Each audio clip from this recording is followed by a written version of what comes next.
اب رخ کرتے ہیں آزاد جموں کشمیر کے دارالحکومت مظفرآباد کا، جہاں اس وقت سیاسی گہما گہمی اپنے عروج پر ہے۔ سیاسی جوڑ توڑ کے بازار سج چکے ہیں۔ امیدواروں کی وفاداریاں تبدیل کرنے کے لیے تجوریوں کے منہ کھول دیے گئے ہیں۔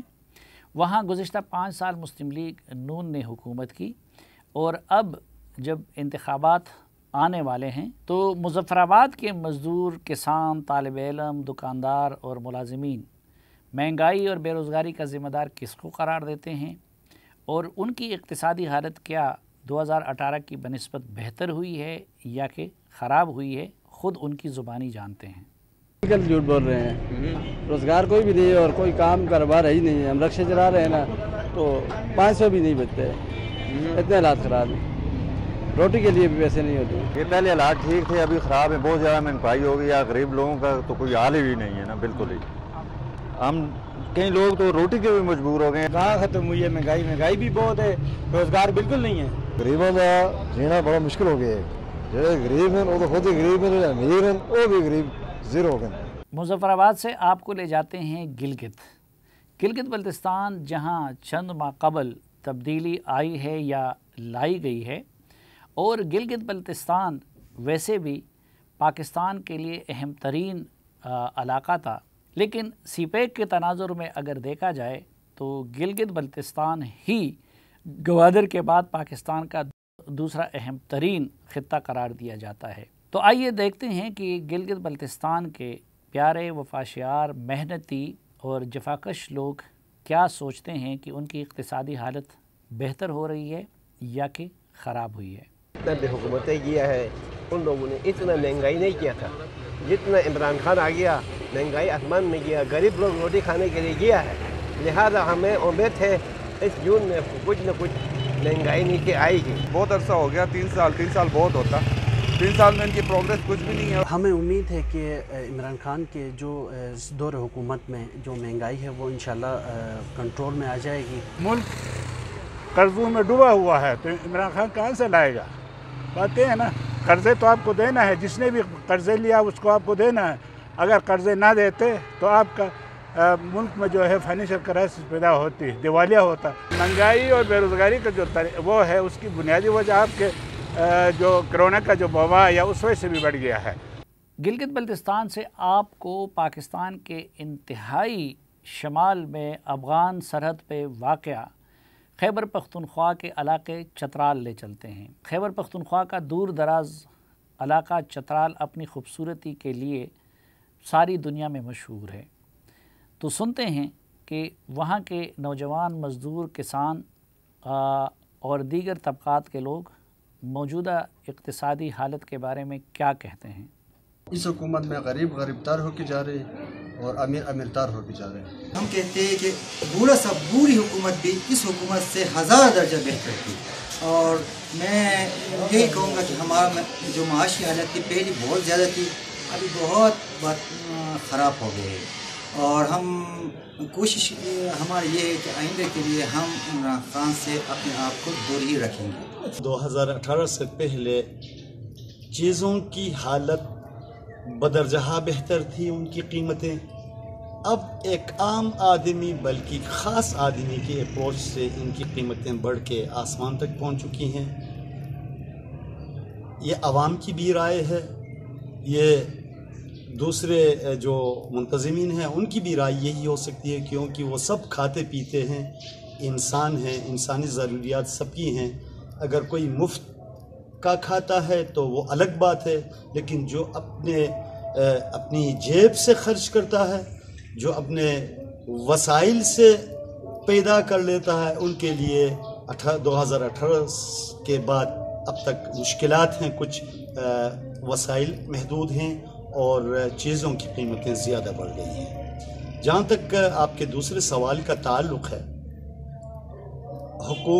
موجودہ حکومت گزشتہ حکومت پہ تنقید کر رہی ہے کہ ان کی پالیسی ہے۔ ہمیشہ ہوتا آیا ہے کہ آنے والی حکومت ماضی کی حکومت پہ تنقید کرتی آئی ہے۔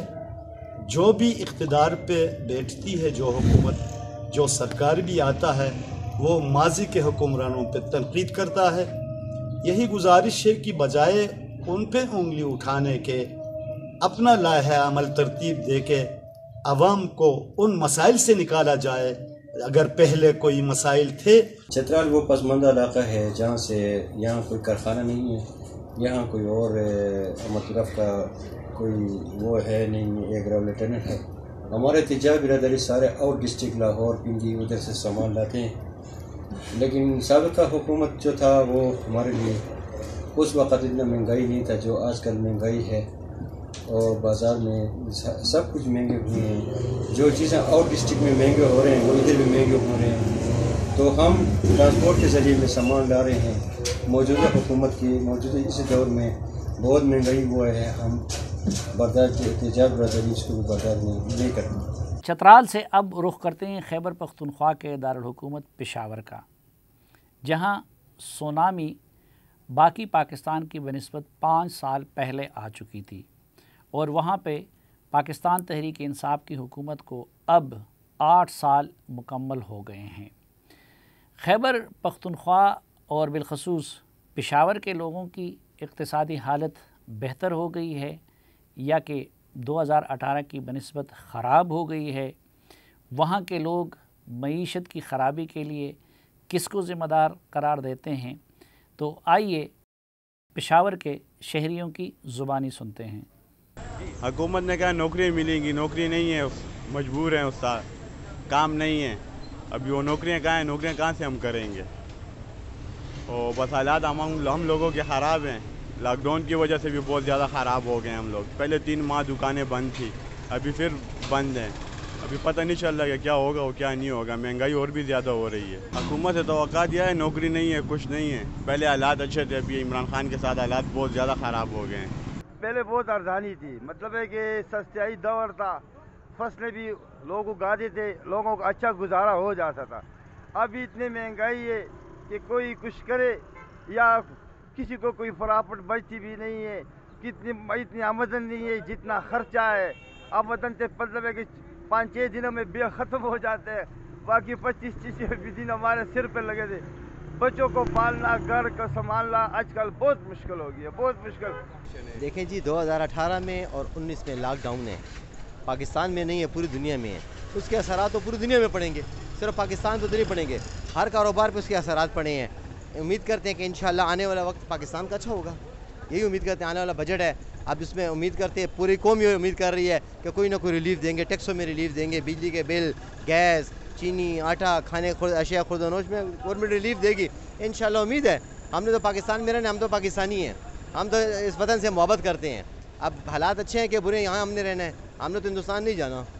इंशाल्लाह उम्मीद है कि आने वाले वक्त में रिलीफ होगा। बजट के हवाले से ये है कि जी ये बजट वो आम सा बजट है जो कि पहले हुआ करता है, जैसे दावे पहले भी घूमते करती थी, ये भी दावे कर रहे हैं।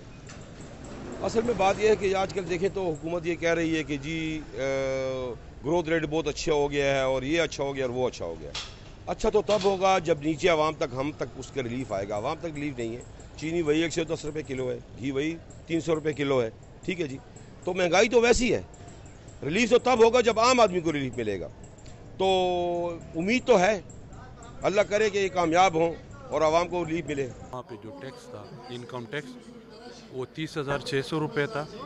सितंबर में जब मैंने पे स्लिप देखा तो 40,410 रुपये था, और अभी जब मैंने रिसेंटली पे स्लिप निकाला तो वहाँ पे मेरी तनख्वाह पे जो इनकम टैक्स है वो है 48,900। तो आप ख़ुद अंदाज़ा लगाएं कि पिछले 3 साल से मेरी तनख्वाह में कोई इंक्रीज़ नहीं हुई किसी भी बजट में, क्योंकि ग्रेड 20 से ऊपर तनख्वाह इंक्रीज़ नहीं हुई। और टैक्स मेरे ऊपर 14,556 से लेके 48,900 रुपये तक पहुंच गया।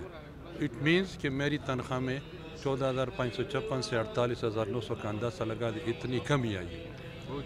तो ये मेरी तनख्वाह कम हो गई है, ज़्यादा नहीं हुई 3 साल में। तो इसमें आप देखें कि मैं कैसे गुजारा करूँ।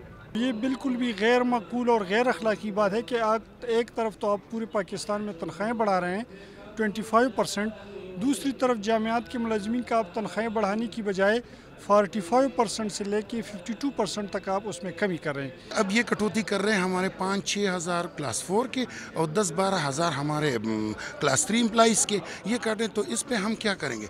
हम क्या डाके मारें या हम चोरियां करें? हुकूमत तो हमें इसलिए मजबूर कर रही है कि आप लोग जाएं और कत्ल गारत हो रही है। हमारे बच्चों पे फीसें उन्होंने बढ़ा दी है, हमारे बच्चे अब तालीम लेने से कासिर हैं, हम तालीम में बच्चों को एडमिट नहीं करवा सकते, तो हम क्या करें अब? नाज़रीन, एक तरफ इस्लामाबाद के एयर कंडीशन कमरों में डिस्कस होते तरक्की के अदाद शुमार हैं, यहाँ हुकूमत और अपोजिशन के एक दूसरे पर इल्ज़ामात हैं, और दूसरी तरफ गुर्बत, बेरोज़गारी, माशी बदहाली और तबाही के शिकार आवाम है।